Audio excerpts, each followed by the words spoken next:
নমস্কার বন্ধুরা, চলে এসেছি রান্না নিয়ে। এইখানে আছে চিংড়ি মাছ, এটা ভাপা করব পেঁয়াজ লঙ্কা দিয়ে, একটু জিরে গুঁড়ো দিয়ে এটা ভাপা হবে। আর এইখানে আছে ফুলকপি আর এই মাছ, এটা বড় একটা সিলভার কাপ মাছ, 800 গ্রাম ওজন।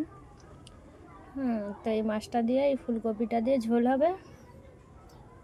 আর এইখানে ভাত হচ্ছে, আর এই কড়াই বসিয়ে দিয়েছি, কড়াইটা গরমও হয়ে গেছে, তেলও দিয়ে দিয়েছি। তো চলো মাছটা ভেজে নেব। তো মাছ আমি এবার দিয়ে দেবো, তেল গরম হয়ে গেছে, আস্তে আস্তে মাছগুলো ভেজে নেব বেশ লাল লাল করে।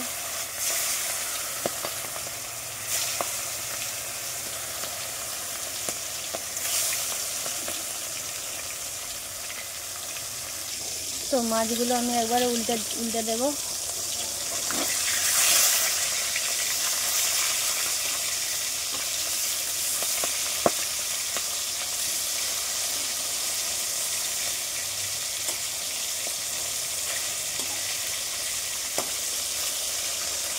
তো মাছগুলো আমি একবার উল্টে দিয়েছি,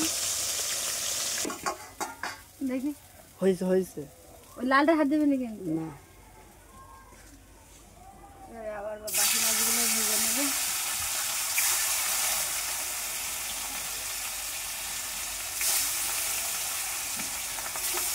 এই কোনাটাই বন্ধ করে, এই কোনাটা। তো বাকি মাছগুলোও ভাজা হয়ে গেছে, এবার আমি তুলে নেব।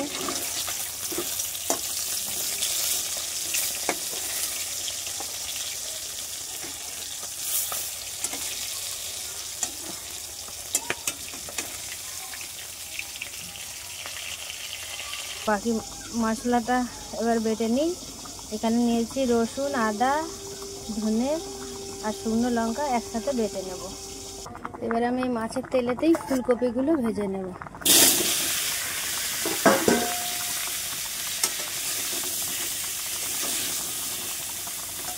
একটু লবণ দিয়ে ঢেকে দেবো।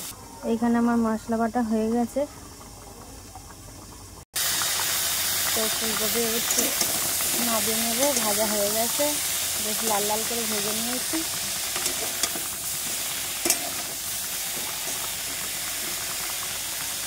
কড়াইটা ধুয়ে বসিয়ে দিয়েছি, এবার আমি তেল দেবো কড়াইয়ে।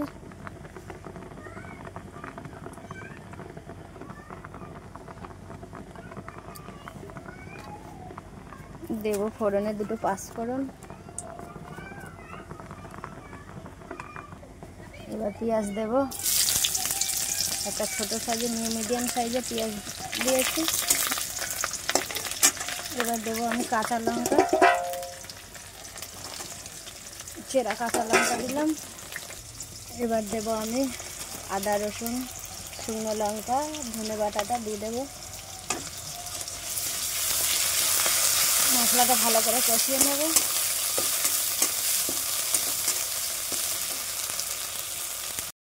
বেশ সুন্দর করে মশলাটা কষানো হয়ে গেছে, এবার আমি দিয়ে দেবো আলুটা দিয়ে দেবো, দিয়ে আরও 10 মিনিট কষিয়ে নেব। 10 মিনিট আলু কষানো হয়ে গেছে, এবার আমি ফুলকপিটা দিয়ে আরও 5 মিনিটের মতন কষিয়ে নেব। এবার আমি ঝোলের জন্য জল দেবো, আমি এই বাটি 1 বাটি জল দেবো, আর দেবো না। এবার আমি ঢেকে দেব। ঝোল দিয়ে দিয়েছি, এবার আমি ঢেকে দেব। ঝোলের জন্য এবার আমি মশলাটা করে নেব। এখানে দিয়েছি দারচিনি, এলাচ আর লবঙ্গ আর জিরে, আর একটু হালকা একটু পাঁচফোড়ন দিয়েছি। এবার ওটা আমি বেটে নেব। মশলা বাটা হয়ে গেছে।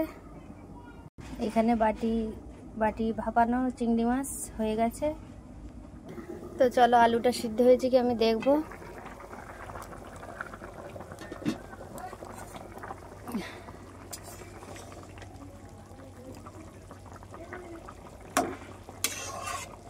আলু সুন্দর করে সিদ্ধ হয়ে গেছে, এবার এটাকে আমি নামিয়ে একটু পাঁচফোড়ন দিয়ে ফোড়নে ঝোলটা ঢেলে দেব, দিয়ে মাছগুলো দিয়ে দেব। তো আমি তেল দিয়ে দিয়েছি, অল্প সামান্য দিয়েছি।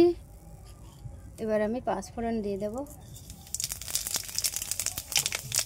দিয়ে ঝোলটা ঢেলে দেবো, দিয়ে তার উপরে মশলাটা দিয়ে দেবো। মশলাটা আর কষবো না। আমি ঝোলটা দিয়ে দিয়েছি। এবারে উপর দিয়ে মাছগুলো আস্তে আস্তে আমি একে একে দিয়ে দেব।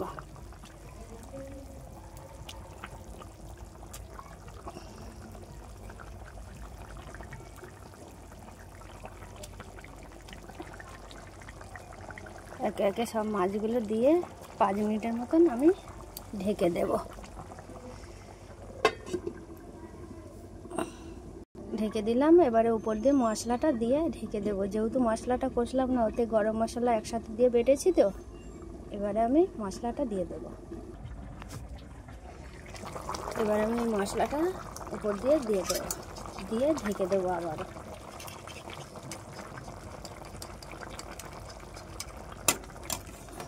মশলাটা দিয়ে দিলাম। এবার আমি আবারও ঢেকে দেব। ঢেকে দিলাম। ঝোল হয়ে গেছে, এবার আমি নামিয়ে নেব। তো আমার ঝোল রেডি। তো তোমরা আমাকে কমেন্ট করে জানিও কেমন হয়েছে। কমেন্ট করে জানিও আর আমার পাশে থেকো। টাটা বন্ধুরা।